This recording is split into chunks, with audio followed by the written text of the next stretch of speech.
Good morning! Kumusta kayong lahat? Sana okay kayo. Welcome back to my channel. At ngayon ay magsasagawa tayo ng change oil itong Suzuki SkyDrive. At the same time, papalitan na rin natin yung kanyang battery dahil hindi na gumagana yung push button. Yan, pakita ko lang na hindi na gumagana. Wala na. Okay. So ito, na-check ko na to dati. Hindi compatible kasi yung mga battery na nalalagay dito. Paki-comment down na lang below kung mayroong nakakalam sa inyo kung ano yung stock na battery nito, kasi kadalasan ng mga battery na nilalagay dito tumatagas yung electrolyte o yung tubig. Kaya naman nababawasan ito hanggang sa ma-discharge na yung battery, hindi na nagcha-charge. Kaya yung lalagay ko ngayon is replacement ulit kasi mahirap hanapan ng battery itong Suzuki SkyDrive. Kaya yung lalagay natin itong D-Way brand. Plus ganun din, parehas lang dun sa dati. So size 4L, ito yung nakita kong size nitong motor na ito. So ito yung muna yung unahin natin, tapos mamaya ay papalitan natin yung kanyang langis. Tara, samahan nyo ako.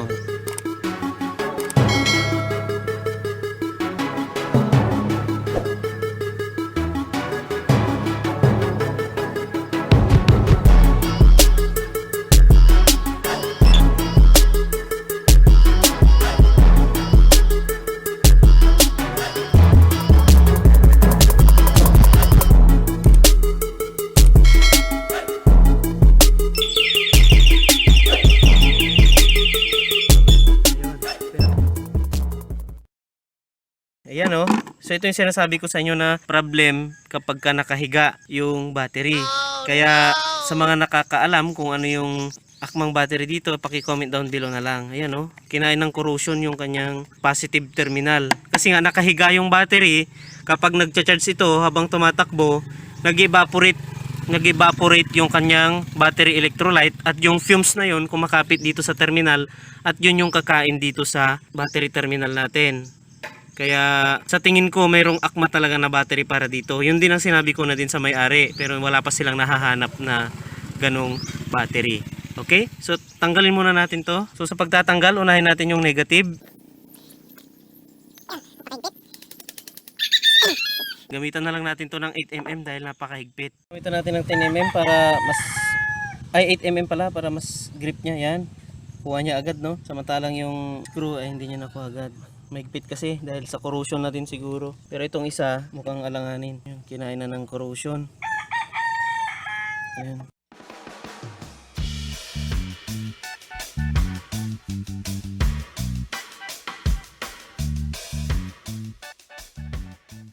So huwag kayong mag-alala, may drainage naman ito dyan.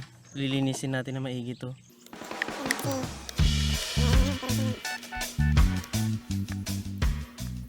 So nakikita nyo pala dito mga paps, ito yung sinasabi ko. Ito yung emission control ng mga motor. Yan, oh. So nandito rin yung kanyang mga specification. At pag nag-conduct kayo ng maintenance, ito yung mga dapat nyong sundin. Okay? So tulad nito, halimbawa fuel, unleaded yung gagamitin nyo. Tapos yung oil na recommended is sa 40 or 50. Okay? So spark plug gap, nandyan na rin. So ito yung vehicle emission control information o yung motorcycle natin. Nandyan din yung specs niya kung ilang cc. Ayan, so read owner's manual for more details. Pero ito yung mga importante, idle speed.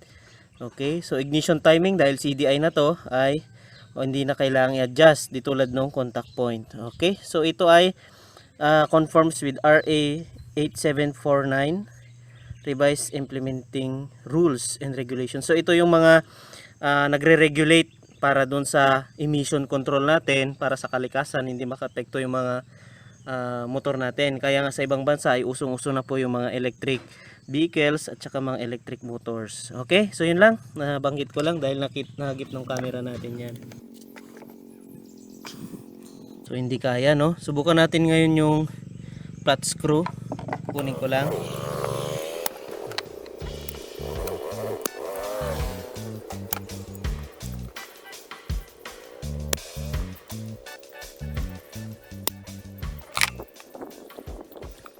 Yan mga paps, so hindi siya makuha sa mabuting usapan. Ginamitan ko na rin ng vice grip pero wala talaga.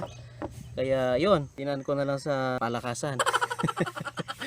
Ayan, pero naiwan pa rin siya dito. Hindi pa rin natatanggal. Kasi yung thread niya, yan oh, kinain na ng. Ito yung gagawin natin ngayon ng paraan. Kung hindi makuha to sa ano, aba ay lalagariin ko yan.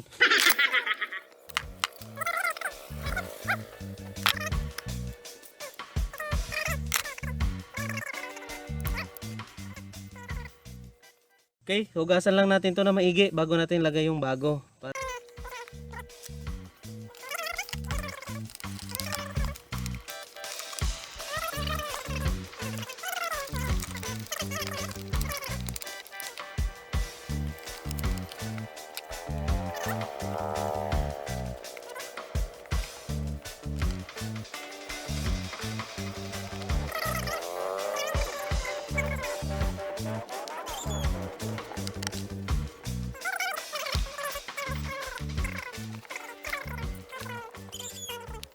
Okay, so pwede natin ilagay yung bagong battery. Parehas lang sila.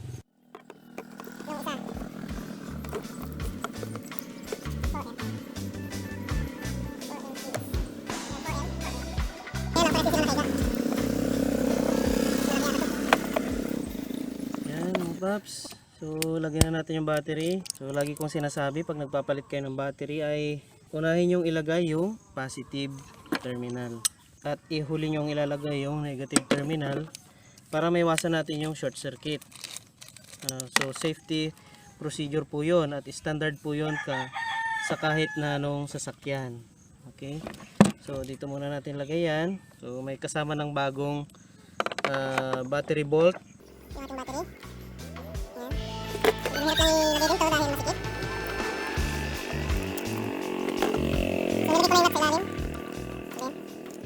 Sa mga nagbabalak magpalit ng battery dyan ay kayang-kaya nyo na po ito. Basta sundan nyo lang yung safety procedure. Kapag nagtanggal kayo ng battery, unahin nyo yung negative. Pag nagbalik ay unahin nyo yung positive. So safety procedure yon para maiwasan yung short circuit.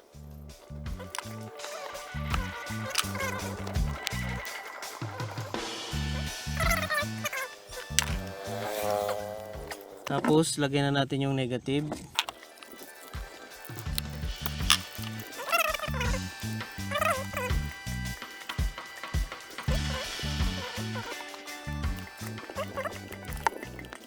Okay na mga paps, no? Pero meron akong gagawin dyan para next time hindi na magkakaroon ng corrosion dito. Ayan, antayin nyo lang ako, may kukunin lang ako. So, ito yung gagamitin natin mga paps. Lagyan lang natin ng kaunting layer lang para may protection siya dun sa corrosion. Kasi yun yung laging nangyayari dito. Para hindi mahirapan din yung magbabaklas kung sakaling magpapalit.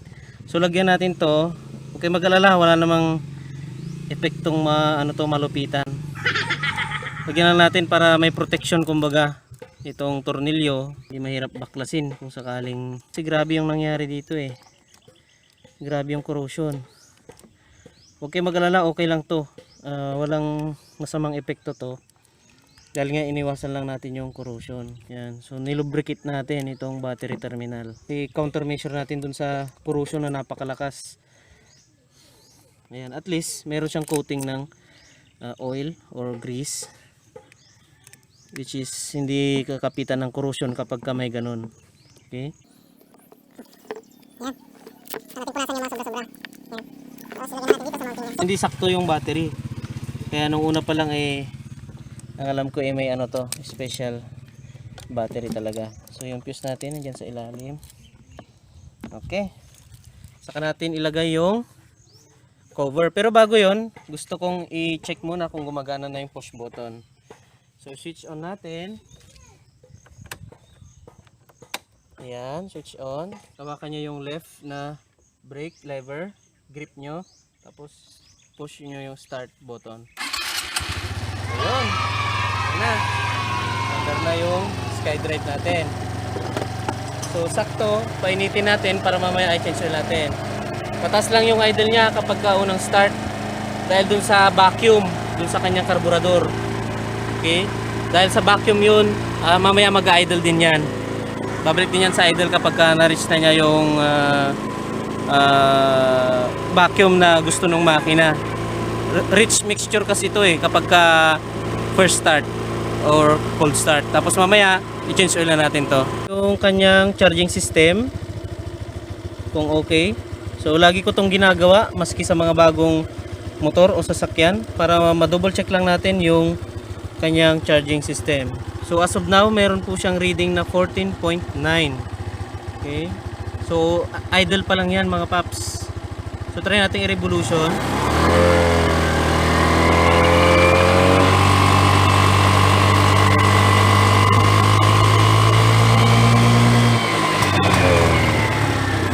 So meron siyang maximum na voltahe na 15.1 at ang kanyang idle voltage ay 14.9, which is sa tingin ko medyo mataas, no? Medyo mataas. Sa ibang motor kasi 14.7 lang yung maximum output nila. Okay.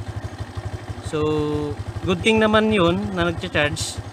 Yun o, bumababa siya ng 14.89.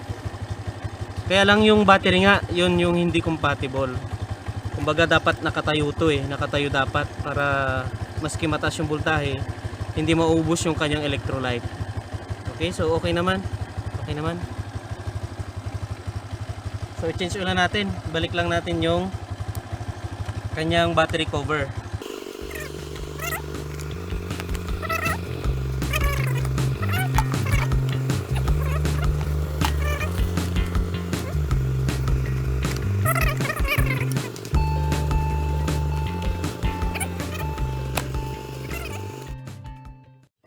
Yan mga paps. So nandito yung drain plug pala ng Suzuki SkyDrive.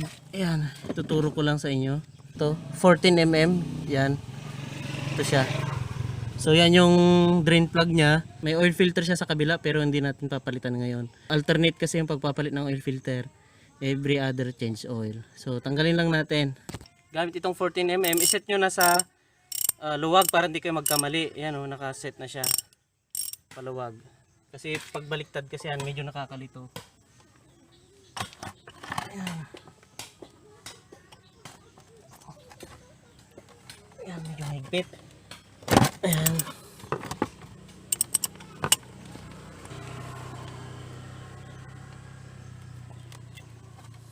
So, i-ready nyo na yung sauran nyo ng langis.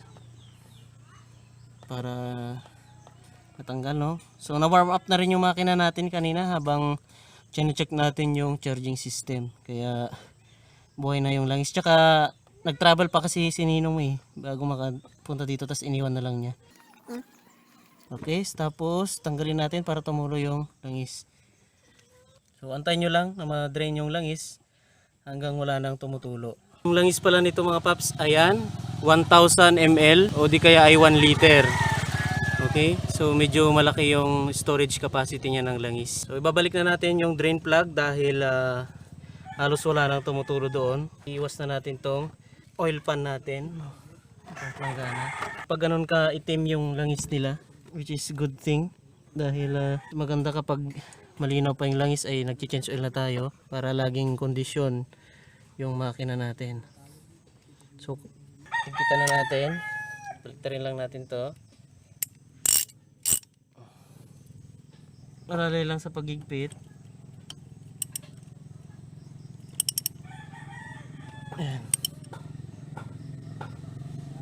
Okay. Tapos linisan natin yung drain plug. Sprayan lang natin ng brake cleaner. Sa ganun ay malinis at parang walang nangyari.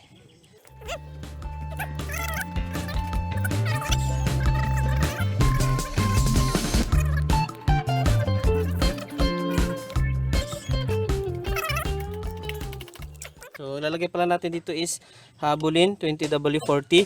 So ito yung pinili din ng may-ari, pinili ni Ninong.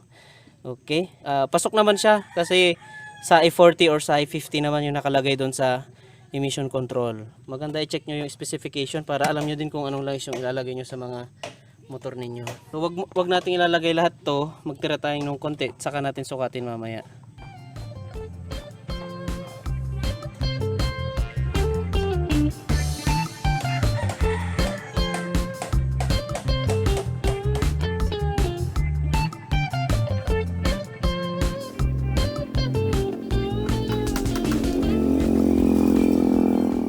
Ayan, so magtira tayo ng 100 ml kung nakikita nyo yung nandyan sa baba. 100 ml yan. So hindi natin ilalagay muna lahat. Start natin yung motor. Ayan lang natin mag-circulate yung langis.